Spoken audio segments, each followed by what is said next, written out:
viewers, ketemu lagi kita pada video berikut, bahas tentang tips ya. Beberapa video sebelumnya itu bahas tentang soal. Mulai video ini kita akan bahas tentang tips. Tapi sebelumnya saya mohon maaf kalau ada yang sudah pernah lihat video sebelumnya di YouTube ya, judulnya tips 1 juga. Itu saya hapus karena saya rasa kurang sempurna. Oke, kita mulai. Dalam mengerjakan soal structure pada TOEFL PBT atau ITP, sekarang namanya ITP ya. PBT itu sudah tidak ada lagi, jadi gantinya ITP. Bisa dilihat pada job story saya itu mengenai score report dari TOEFL ITP. Jadi kita harus paham subjek, verb, dan objek dari kalimat soal. Jadi dalam menganalisa soal-soal structure, kita harus paham mana itu subjek, mana verb, mana objek. Oke, sebelum kita ke contoh soal, kita bahas dulu teorinya yang saya ambil dari buku Fundamentals of English Grammar, 4th edition by Betty Stamper-Azar ya, keluaran Longman. Oke. Kalau kita lihat dari sini kalimatnya the boys are happy. The boys itu subjek, are happy verb, tidak ada objek karena dia menggunakan adjective di sini ya. To be plus adjective. Sekarang kita lihat di sini ada contoh. Birds fly, fish swim. Yang subjek yang mana? Yang warna biru ini. Birds dan fish. Subjek merupakan kata benda. Bagaimana dengan verb? Birds fly, fish swim. Nah ini, fly dan swim merupakan kata kerja ya. Jadi setiap kalimat mempunyai subjek dan kata kerja dalam bahasa Inggris. Harus ada itu.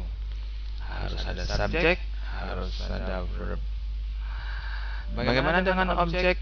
Kalau kita lihat di sini, birds have wings, fish have gills ya. Wings, gills itu merupakan objek dan merupakan kata benda. Jadi subjek kata benda, objek juga kata benda di tengah-tengah kata kerja. Sekarang kita lihat contoh soal. Nah, yang mana yang subjek, yang mana yang verb, yang mana yang objek. Jenna subjek, studies verb, Italian object. Contoh kedua, zebras subject, have verb, stripes object. Zebra have stripes. Contoh ketiga, horses love apples. Horses subject, love verb, apples object. Oke. Gampang bukan? Ya, tapi soal TOEFL tidak segampang itu. Mari kita lihat. Nah, ini dia soalnya. Contoh soal nomor 1.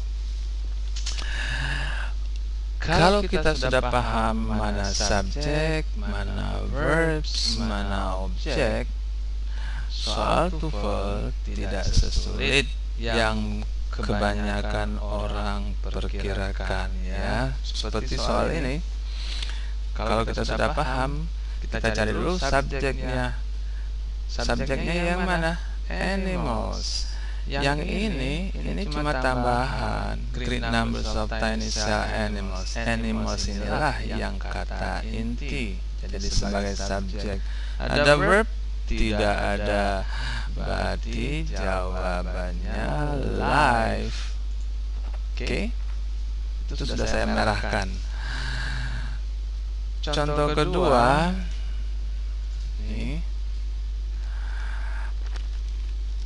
Subjek ada? Belum. Verb? Belum juga.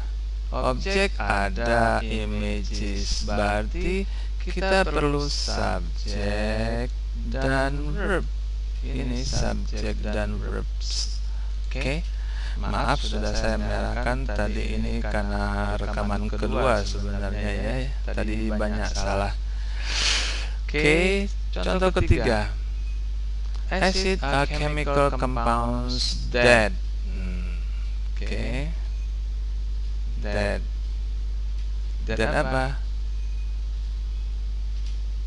Kata kerjanya yang mana? Ini. Oke.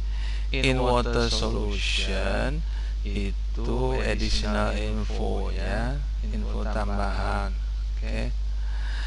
Have corrosive action, the ability, berarti kita perlu objek satu lagi karena kalimat ini punya 3 objek ya. Have ini punya 3 objek. Ini action, ability, berarti kata benda. Yang layak kata benda ya ini C, a sub taste ya, artinya a taste. Jadi kesimpulannya adalah pahami subjek, verb, dan objek dari kalimat soal TOEFL. Dari situlah kita bisa menganalisa mana yang perlu, apa kata perlu subjek atau verbs atau objek atau yang lainnya. Dan tips ini juga akan digabung dengan tips-tips berikutnya karena dalam menjawab soal TOEFL kita harus siap dengan segala jenis soal ya. Ingatkan bahwasanya